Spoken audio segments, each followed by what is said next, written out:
Hello students, welcome to the online tutorial for Bithapur Higher Secondary School.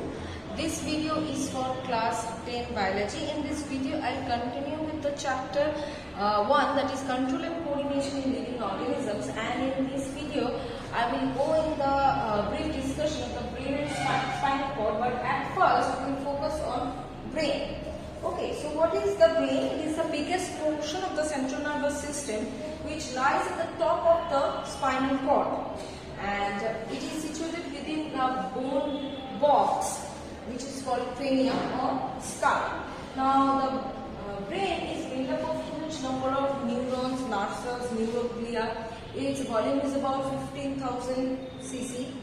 Okay, and its weight is about 1.36 kg.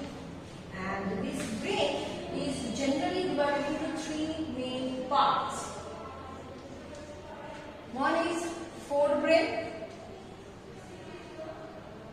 second one is midbrain, and third one is hindbrain. So these three are the main parts of the brain. Apart from this, there are many other subdivisions of the parts of the brain. So forebrain is generally divided in your book. It is given telencephalon, diencephalon. This classification right now you don't read. If you want, you can read it, but this will not needed right now. You just read the parts that are important from these three classifications. So from forebrain, what we will read? We will read cerebrum. We will read thalamus. And we will read hypothalamus. Okay, so these three parts we are going to read from the forebrain. From the midbrain, there are again two divisions, cerebral, peduncle and tectum, which we are not going to read in class 10. Okay, so no need. Now moving to the directly third part, what we are going to read, that is the number 1, cerebellum. Number 2, pons. Number 3, medulla oblongata.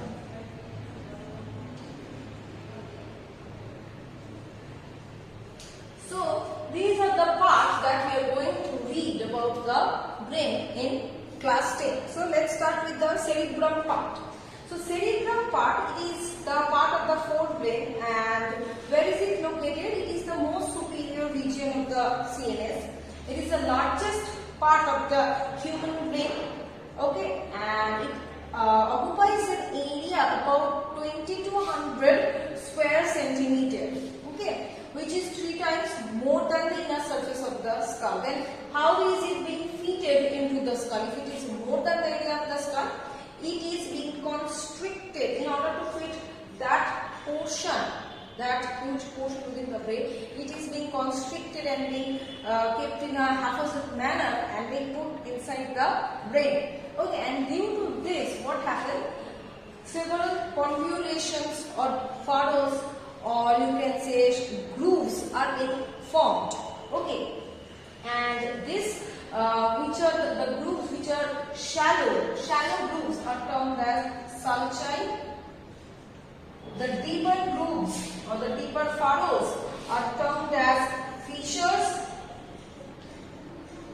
and the convolutions, due to the grooves, the convolutions are also made. There is a swelling of some part. Those swelling or those convolutions are termed as gyri. Okay, and what is the cerebral cortex? The cerebral cortex is the outer layer of the cerebrum. Understood? So this is the sulci, features and gyri. Okay. Now we will talk about that the cerebrum is made up of what? The cerebrum is made up of mainly the cell bodies and the dendrites of the neurons, and it forms the grey matter. Okay. And the white matter is mainly made up of the axon.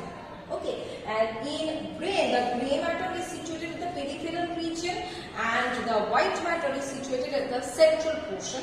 But in spinal cord, this orientation is just the reverse. Okay, now apart from this, there are certain lobes which are present the cerebrum. There are certain lobes. What are these lobes? What are the names of the lobes? Frontal lobe, parietal lobe, occipital lobe, temporal lobe and limbic lobe. These are the 5 lobes which are present in the cerebrum region. Okay, and apart from this, the cerebrum is having 2 hemispheres. Okay, the right and the left. Now these 2 hemispheres are connected with each other by a band of fibers, and that connection of that bridge is termed as corpus callosum.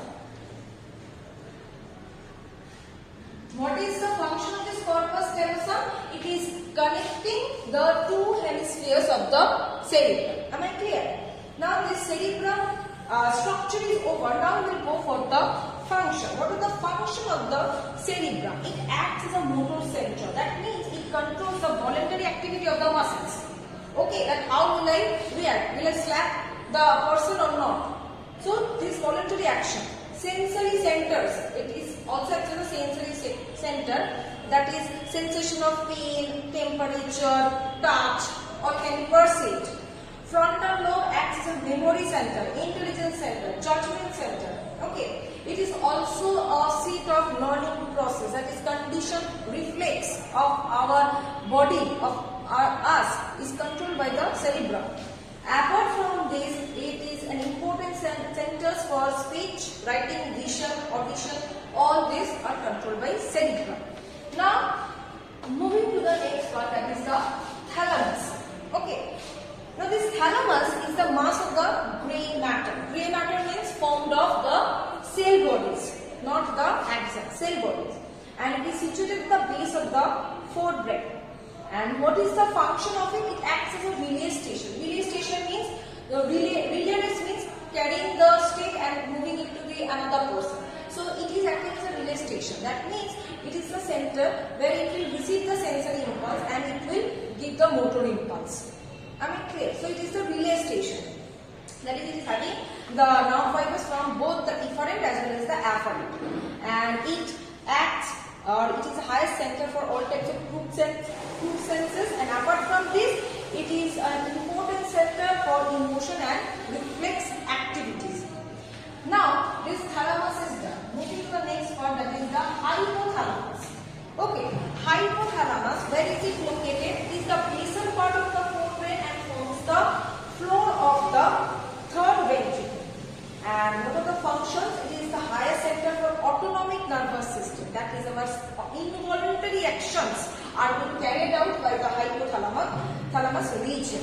It controls the emotional behavior, sexual behavior, feeding, thirst, hunger, sleep, secretory activity of the pituitary gland. Remember, hypothalamus, this is the endocrine gland also. So, all these are controlled by this hypothalamus. Okay, now moving to the midbrain portion. By this hypothalamus, our forebrain portion is done. Now we are moving to the midbrain portion. Okay, midbrain is the uppermost portion of the brain stem. Now, what is this brain stem? The part of the brain which contains the midbrain, the pons and the medulla oblongata. That is, by combining pons, medulla oblongata and the midbrain, the part of the brain combining these three is termed as the brain stem. Now it is the uppermost, this midbrain is the uppermost portion of that brain stem, and it connects the forebrain as well as the hindbrain. Okay, now it is having 2 parts, as I told you, which are not necessary, tectum and cerebral peduncle. And what is the function of it? It helps, or it is a center for mediating the visual, auditory or touch impulses. Okay, and in the different types of cranial nerves actually develop from this brain stem. Now this midbrain is over. We are moving on to the hindbrain portion. Okay, now this hindbrain is the lowermost portion of the brain, and it is having 3 parts, which we will read in this class, that are the cerebellum, pons and medulla oblongata. Okay, now moving to the cerebellum portion. Cerebellum is the largest part of the hindbrain, not the largest part of the brain, but the largest part of the hindbrain, and it is situated behind the pons and medulla oblongata just like cerebrum, cerebellum is also consisting of two hemispheres. Now those two hemispheres are also connected by a band of fibers. Those bands of fibers are termed as a that bridge is termed as vermis. In case of cerebrum also, the hemispheres are connected by band of fibers which are termed as corpus callosum. In case of cerebellum, it is termed as vermis. I mean clear? Now these hemispheres also are having many fissures and convolutions. Now what is the function of the cerebellum? It maintains, first and foremost function, it maintains our balance. Okay, it maintains the equilibrium position, body posture. Okay, all these are being maintained by cerebellum. While walking or while running or while cycling, what will be the activity of our different muscles and bones? All these are controlled by this cerebellum. Okay, now moving to the pons region. What is it? It is the convex white eminence of the hindbrain which is situated below the midbrain and above the medulla oblongata. What is the function? It controls the respiratory, cardiac functions, that is heart rate, blood pressure, respiratory functions. All are being controlled by it. Now next point is that medulla oblongata. It is also conical expanded last part of the brainstem which is situated just above the spinal cord. That means at this portion. Okay. And what is the function? It obviously regulates the different respiratory and cardiac activities, and it also regulates or controls the visceral reflexes. What is the visceral reflexes? Visceral means inner. Okay, so the inner reflexes, that is the inside reflexes of our body, are being controlled by the medulla oblongata. So this is the general classification of the brain along with the functions and location. I hope that you have understood. I am keeping my video till this much. In the next video, I will continue with the spinal cord portion. Thank you.